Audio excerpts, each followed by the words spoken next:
Well, I've finally done it. I've finally managed to play Disco Elysium.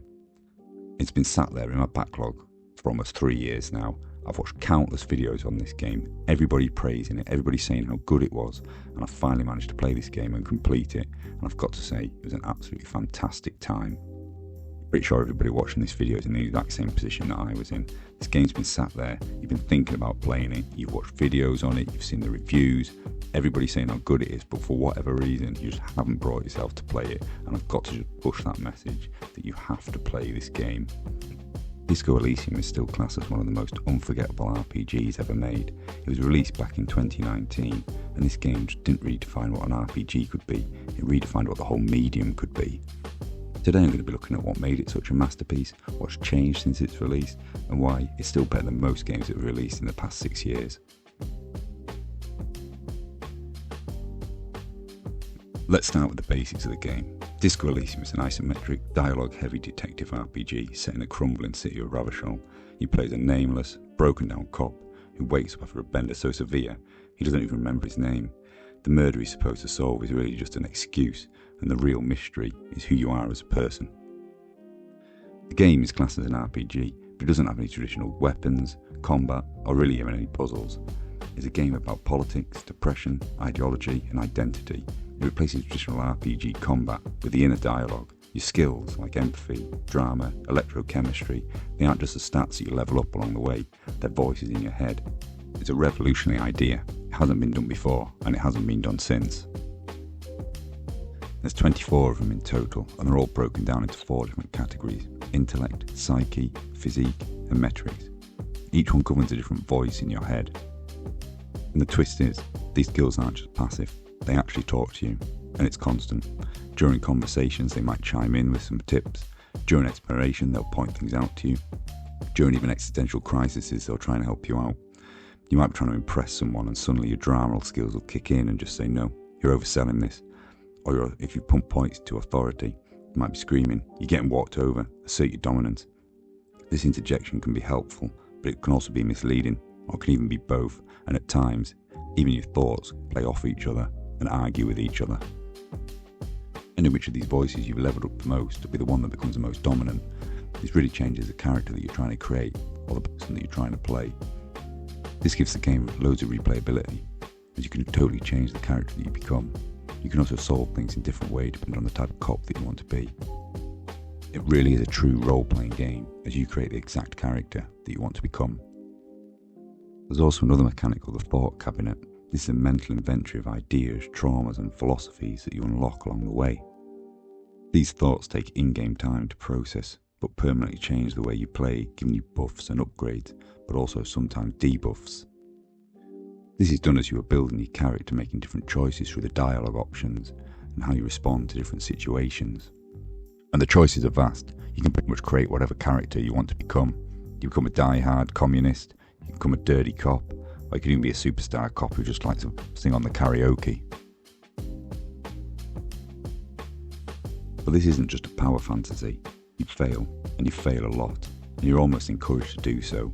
It's often, and it's almost more interesting when you do. From what I've seen online, there's no real way to play this game, and it's solely down to how you want to be.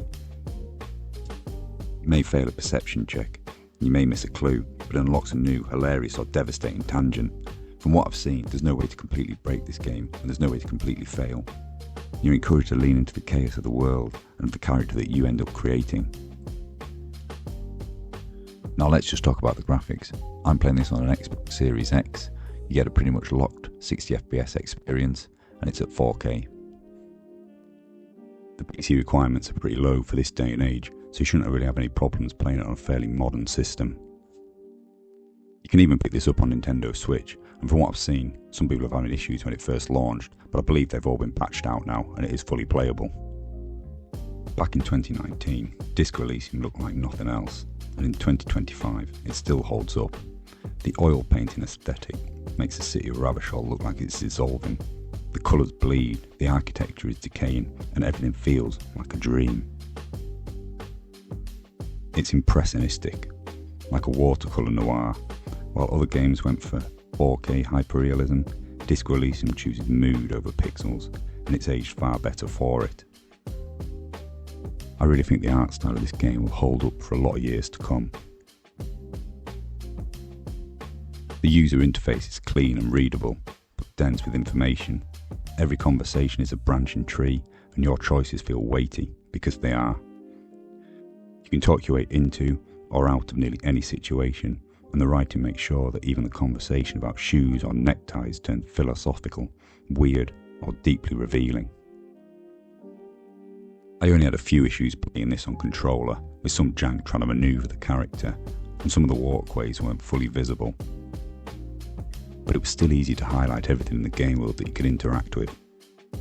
I'm sure it would be much better playing this game on a mouse and keyboard, but even with a controller, nothing really broke the experience.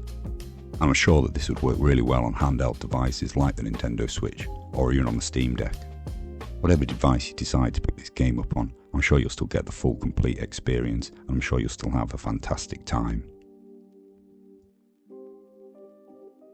And it's the writing that really brings this all together, in a time when most game dialogue still feels like a placeholder text. Disco Elysium reads like a modern novel, and a really good one at that.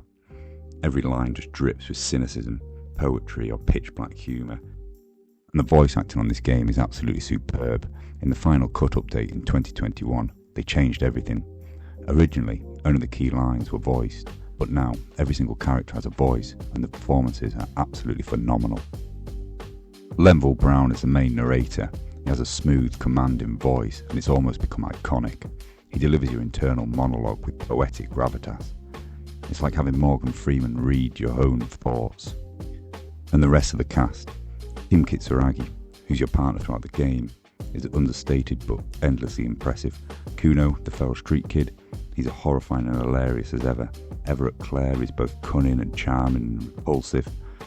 Every voice brings the writing to life in a way that feels theatrical, but never over the top. In 2025, fully voiced RPGs are more common, but few match the nuances and textures that you get here. These aren't just performances, this is just on a whole nother level. Just take a listen at some of this dialogue. Get sniffing! This is Kuno's kingdom. Kuno fucking... You hear the lieutenant hum. You're testing Kuno. Get lost!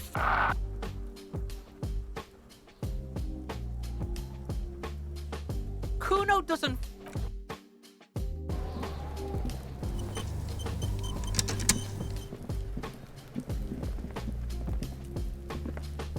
The rotting man lies. The lieutenant adjusts his glasses and takes a deep breath. Come on, officer. You know what a field autopsy is. It's like it's not game dialogue. It's like it's a full-blown literature. Disco Elysium is a slow, dense, heady game. I'm sure it's not for everyone. There's no boss fights, no crafting, no fast travel, just walking, talking and thinking. But for those willing to meet on its terms, it remains a one-of-a-kind experience. It showed us that RPGs could be about introspection, that games could be smart, sad, funny, political, have parts about philosophy, and even all of these all at once. In 2025, it's still the gold standard for narrative design. I personally don't think it's been topped, and maybe I don't think it ever will. There you have it, another video just telling you how great this game really is. I really do hope some of you pick this game up and give it a try. This game's available on pretty much all consoles, the Switch, last gen, current gen and PC, and I've seen this game go as little as £10 on sales, so it really is worth picking up. I hope you enjoyed the video. Give it a thumbs up if you did, give it a thumbs down if you didn't, and if you've got any questions or comments, please leave them in the comment section below.